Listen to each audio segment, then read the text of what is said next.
Detalye sa reaksyon ni Jillian Ward sa pagbugaw sa kanya at pagkakaling kay Chavit Singson. Nagsalita na nga sa wakas ang kapuso talent at dating child star na si Jillian Ward tungkol sa mga isyung ibinabato sa kanya ngayon. Hindi na nga matapos-tapos ang usapin tungkol sa pagkakaroon niya di umano ng sugar daddy o benefactor at ang pakikipagrelasyon niya sa mayaman na mas may edad sa kanya.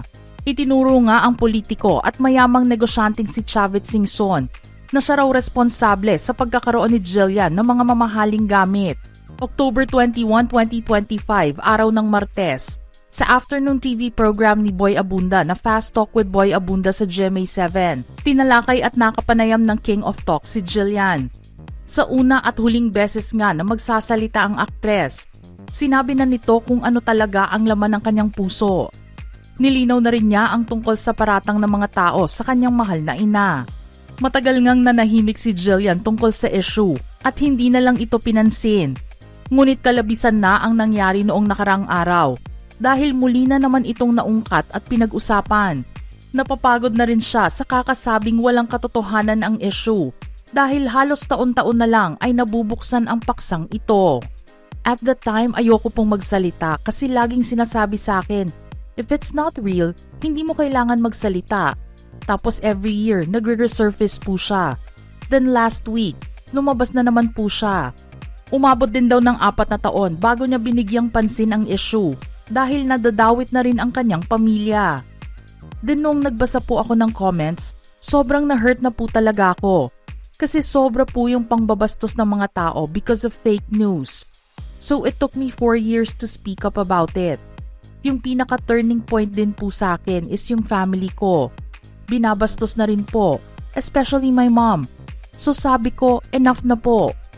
Ang isang bagay na pinagmulan ng mga maling balita na kumalat laban sa kanya ay ang pagmamay-ari niya ng Porsche Boxster noong siya ay 16 years old pa lamang.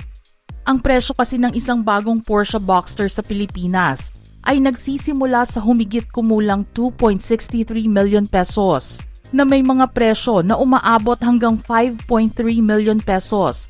Depende sa partikular na modelo at features ng sasakyan. Nilinaw ni Jillian na siya mismo ang bumili ng second-hand na kotse sa halagang 1.2 million pesos gamit ang kanyang kinita mula sa isang endorsement deal. Kwento pa niya, may deed of sale din po ako, may resibo ako, my dad has it. Tapos ang kinakalat po nila ay sobrang mahal daw niya. Tapos may nagbigay daw sa akin. Binili ko po yun with my own money, Tito Boy. Lahat ng meron ako, binili ko with my own money, with my own hard work money. Ngunit ang isang bagay na hindi niya matanggap na sinabi tungkol sa kanya ay ang pagtanggap ng regalo na ito mula sa kanyang so-called benefactor. Dito na pumiyok si Jillian at sinabing below the belt na ang ipinaparatang sa kanya. Yung car po na yon, hindi siya kasing mahal ng sinasabi nila. Lahat po yan may resibo po ako. Lahat ng investments ko. I'm very open about it. Alam po ng GMA lahat ng mga naging investments ko din. Kasi they're giving me advices. They're guiding me kung paano ko po maaalagaan yung iniipon ko. Especially my parents. Napag-usapan din sa nasabing programa ang tungkol sa magarbo at engrandeng selebrasyon ng kanyang 18th birthday noong February 2023 sa Okada, Manila. Sinabi niya na tumulong sa pagbabayad ng gastusin ang GMA Network at ilang mga brand partners para sa okasyon. Lahat po yun, hindi po ako sobrang gumastos honestly. And nag-share din po talaga yung GMA. And may resibo din po ako na lahat po ng costings for my debut na aside po sa binigay ng GMA. I paid for it with my own money. Nilinaw din niya ang tungkol sa sinasabing sponsor sa kanyang debut na nakita di umano sa CCTV ng hotel. Kinakalat nila na meron daw CCTV footage. Pumupunta daw ako sa hotels to be with old men, na binibigyan po ako ng cars, or sinosponsoran yung debut ko. It's not real. Hinamon din niya ang mga nagpapakalat ng chismis na ilabas ang nasabing CCTV footage kung ito ay totoo. Hanggat hindi ito ginawa sa pamamagitan ng AI. Nakaka-frustrate na. For 4 years, I kept silent and I couldn't defend myself. Lahat po ng mga sinasabi nila, hindi po totoo. Lahat po na meron ako, I got it with my own money. I don't have a secret, baby. And very open po ako. Open ako sa mga fans ko. Open ako sa GMA. Kilala po ako ng GMA. Alam nila paano ako tumanda sa industry na to. And my parents. I'm very open with my parents. Lahat ng friends ko. Wala pong katotohanan sa lahat ng sinasabi po nila. And I'm very confident about that. Mariin naman niyang pinabulaanan ang issue na nag-uugnay sa kanila ni Chavit Singson.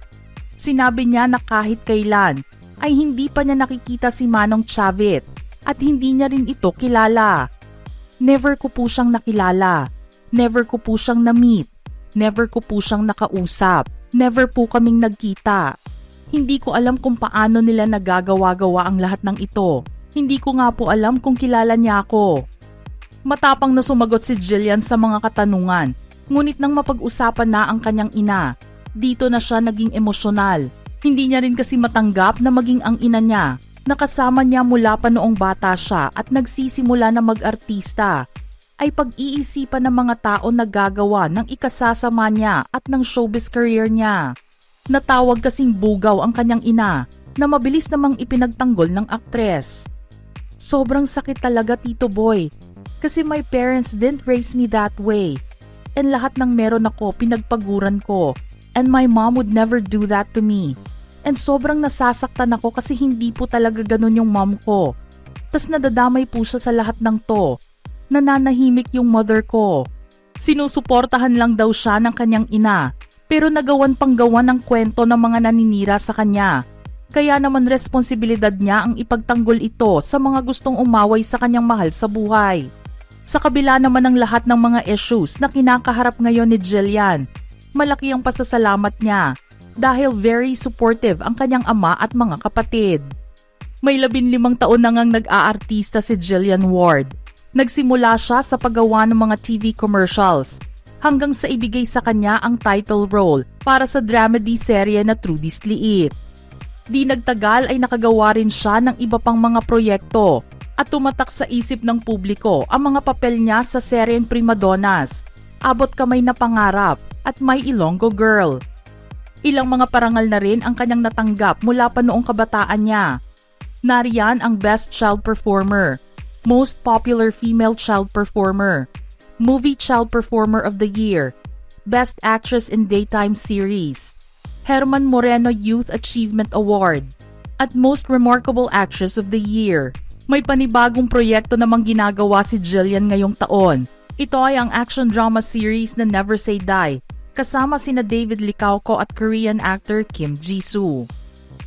Mga ka-showbiz peeps, nais nyo bang magbahagi ng inyong opinyon sa ating istorya ngayon?